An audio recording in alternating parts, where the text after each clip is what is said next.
भारत बढ़ती अर्थव्यवस्था के लिहाज से ब्रिटेन को पछाड़ते हुए विश्व में 5वें स्थान पर जगह बना चुका है। महज एक दशक में इंडिया ने 11 से 5वें स्थान पर खुद को रिप्लेस किया है। 75 साल पहले जब देश आजाद हुआ था, तब अंग्रेजों ने सपने में भी नहीं सोचा होगा कि भारत उसे खिसकाकर 5वीं लीडिंग इकोनॉमी में जगह बनाएगा।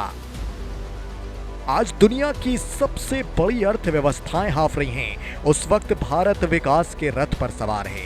मंदी की बात तो दूर, वो अपने लिए बड़े लक्ष्य रख रहा है।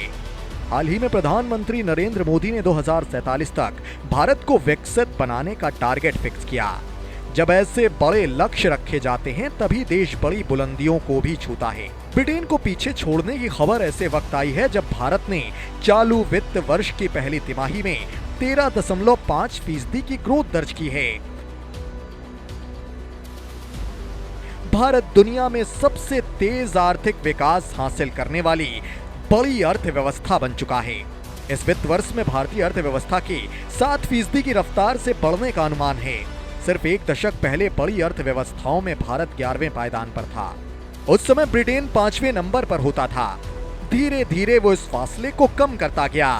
अंग्रेजों की तरह भारत ने दूसरों को लूट कर नहीं, बल्कि मेहनत और कौशल के दम पर हर मील के पत्थर को पार किया।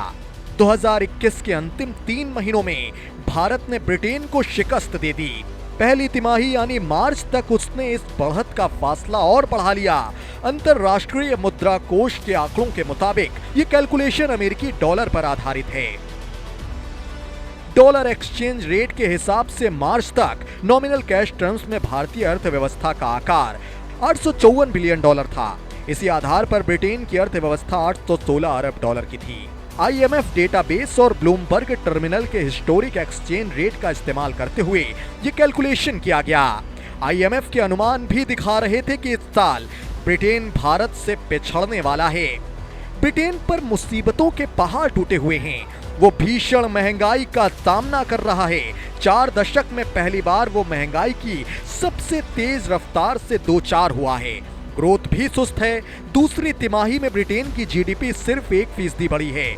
उसमें भी अगर महंगाई को एडजस्ट कर दें तो ये बढ़ने की बजाय 0.1% सिकुड़ गई है। डॉलर के मुकाबले उसकी करेंसी का प्रदर्शन भी फीका है। ब्रिटेन के लिए खबर एक और मायने में खराब है। ये तब वजूद में आई है जब वो अपना नया प्रधानमंत्री तलाशने की राह पर है। इसके लिए विदेश मंत्री लिज ट्रस और पूर्व वित्त मंत्री ऋषि सुनक रेस में हैं। प्रधानमंत्री कोई भी बने, लेकिन उसके सामने कई चुनौतियां होंगी। सबसे बड़ी चुनौती तो अर्थव्यवस्था को रफ्तार देने की होगी। पिछले कुछ सालों में भारत में सुधारों की बयार आई है। ये सुधार हर क्षेत्र में हुए हैं। सुधार की दिशा में बढ़ने से सरकार घबराई नहीं। उसने make in India, digital India, skill India जैसे कई इनिशिएटिव लिए हैं। इनका ग्रोथ पर सकारात्मक असर पड़ा है। कोरोना के दौरान भी आर्थिक विकास को बढ़ावा देने पर सरकार का जोर रहा।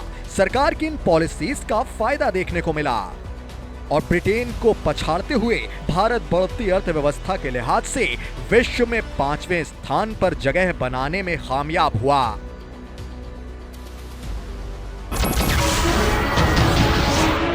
नमस्कार, मैं हूं मानक गुप्ता।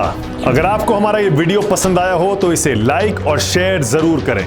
और हां, हमें सब्सक्राइब और फॉलो करना ना भूलें, ताकि आप देश और दुनिया की कोई खबर मिस ना करें। तो जुड़े रहिए हमारे साथ और देखते रहिए News 24।